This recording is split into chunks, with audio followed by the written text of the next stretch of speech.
Hey guys, it's Carolina here from KarolinasKrafts and welcome back to my channel. In today's video, I wanted to share with you guys another project I made using the Lake House paper pad by CraftsSmith from Michaels. Again, I got this last year. It came out in 2025 and I got it like towards the end of the year because then it was on sale. So I've actually picked up two. So I have been smashing one of them and I'm pretty much done with the paper. Actually, I am done. I'm considering this done. The largest scraps I have is this, but they're just like black.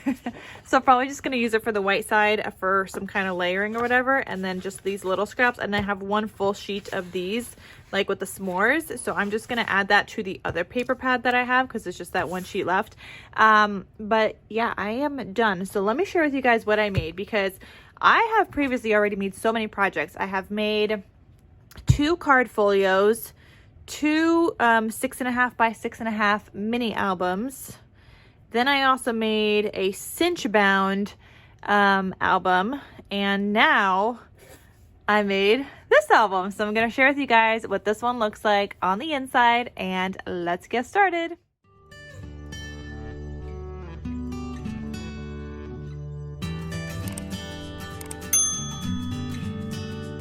And of course, I'm going to have all the other projects I made with this linked down below so you can see the full project share videos. And maybe I'll try to do like a recap video as well of like what everything I made with that one paper pad. So we'll see. I might try to do that also to make it like put it all in one spot. But anyway, this is a 4 by 6 mini album. It's actually 4.5 tall by 6 3/4 wide. It is based on this tutorial that I have and cutting guide I have in my coffee shop, the Disney Magical Birthday. Now there is 2 pages that are the same, like signature 1 and 3 are the same technically. In this album, I decided to make the second signature as signature 1 and 3 and double make that one. So there's only one of these pages, whereas in this album there was 2 of those. Here there's only one, and I kind of just switched it up that way. So I'm going to share with you guys what this looks like because I think it turned out really, really cute. I have a zigzag stitch on the outside here. The spine has a regular stitch and then zigzag stitch on the back. I used the cut apart that says Lake House on here because I needed to decorate it a little bit. And it's just got like the fish and some blue. No ribbon tie closure because again, I was trying to keep it somewhat masculine. But also, I didn't feel like this needed it. There's so much space in here to bulk this up even more once you add your photos and things like that, that I just felt like it didn't even need the ribbon tie closure. But anyway, this opens up like this, and you can add in 4 by 6 size photos. Here's a 4 by 6 that will fit perfectly right there. Like obviously a landscape one, not a portrait one. And then here, this is one page that I did add, just this one piece right here. Everything else is in that tutorial, but I just added this because I had this larger scrap still. And I decorated with the word adventure, and you can add a photo on here as well. Let me share with you with like a 2 by 3 photo. If you wanted to add, well, I guess I didn't glue that properly. I should have like left that open there, but you could probably lift that up if you wanted to. But anyway, so you could fit a 2 by 3 photo here. That would look really cute. Because these here are about, I think they're 4 inches. Well, actually you could fit a 4 by 6 just on the full size pages. Anyway, so you could fit that there. Then here you could either add more photos, or you have a journal space or a photo and a journal space. This is a pocket, and here I just have this little booklet that you can open up and write on or add photos to. I mean, you might be able to fit a 4 by 5. Let me see. I'm gonna get a 4 by 5 mat.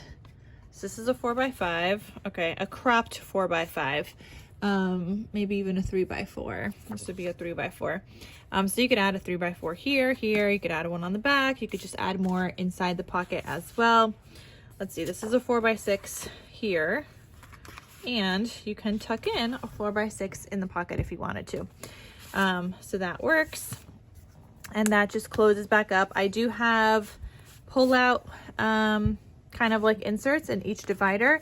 Nothing on the back. You could just add your photo here, a 4 by 5. Yeah, slightly teeny bit cropped 4 by 5. But yeah, and then you could write on it or add photos to that. And there's each one of these signatures is a pocket page, so it has a little divider. You could see all the little divider pieces there. And then this flips here. So this is what I mean. I did one of these pages instead of two, like in the cutting guide, and I just did two of these pages with the pocket on the back. So that this is another one of those pages. I just kind of flipped them and did them in different directions. So now the pocket's back here. So once I like put it together, I just was just playing around with which way I wanted it, but it looks completely different because I just switched up that one little thing. So here, this opens up like this. Oh, and I used magnets to obviously keep that closed. And for this album, or for here, because there's two magnets on here, because I don't just want one in the center, because then it kind of like lifts up the other sides for some reason. So I do two magnets, and I did a 1/4 inch size magnets. These are from Total Element Magnets. I am running low. I need to get some more, because I did use quite a lot. I used, well, here I used one, but here I used two, and here I used two. So 2 sets actually, which is 4 here and 4 here, plus 4 on this page because I made that magnetized too. So that is 12 magnets just right there. So I use quite a lot, but these are not very expensive at all. They're actually fairly like cheap, I think. So I don't mind using up some magnets, and I'm going to link it down below. And then if you guys want to use the code KarolinasKrafts, you get an additional 10% off of your order. So you guys could totally get that. They're inexpensive, and they're high quality and durable, and they're like fairly strong magnets. So I love them. Anyway, so I have those 2 magnets here, and then here I just did like the gray, and you could journal on it, and whatnot.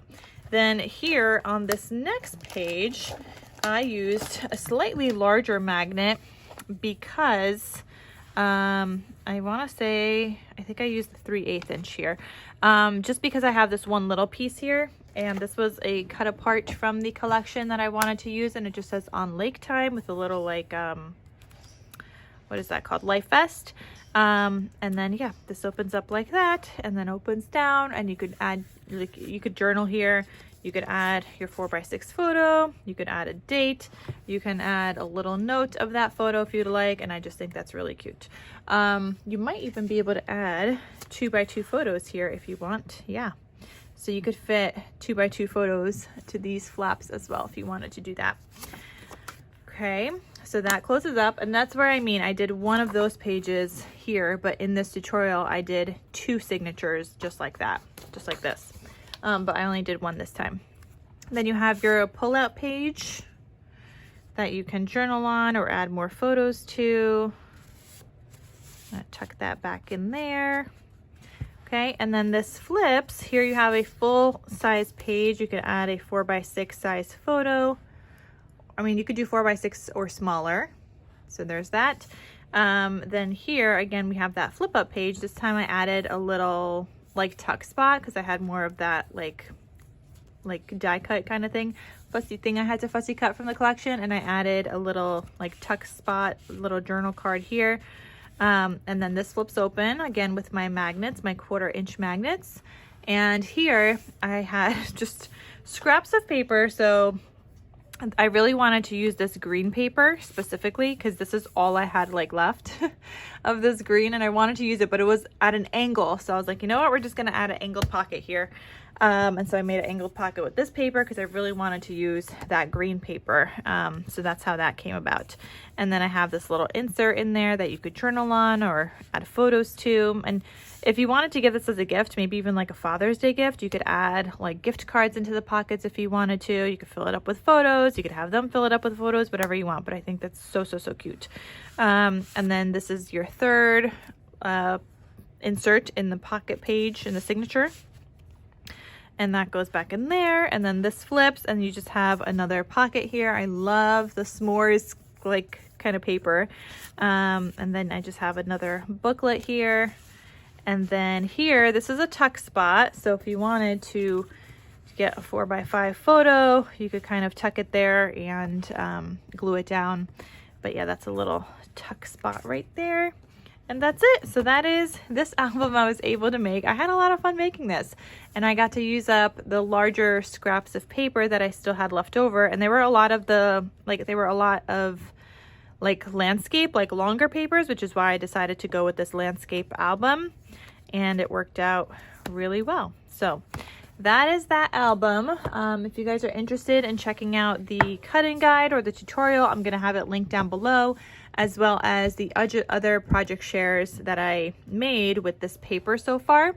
And then I'll try to do like a recap, like a final recap of everything I made with that collection as well, because I think that would be helpful for a lot of people. All right, so that is it. Thank you guys so much for watching. I hope you guys enjoyed this video. Oh, and also forgot to mention, this is available in my Etsy shop in case you guys are interested. Totally forgot to mention, but yes, you can purchase it. And Father's Day is just right around the corner, and I think this would be such a cute gift. I was gonna say such a great gift, and then I decided to say cute, and it came out as cute. Okay, so that's it. All right, thank you, and I'll see you guys in my next crafty video. Bye.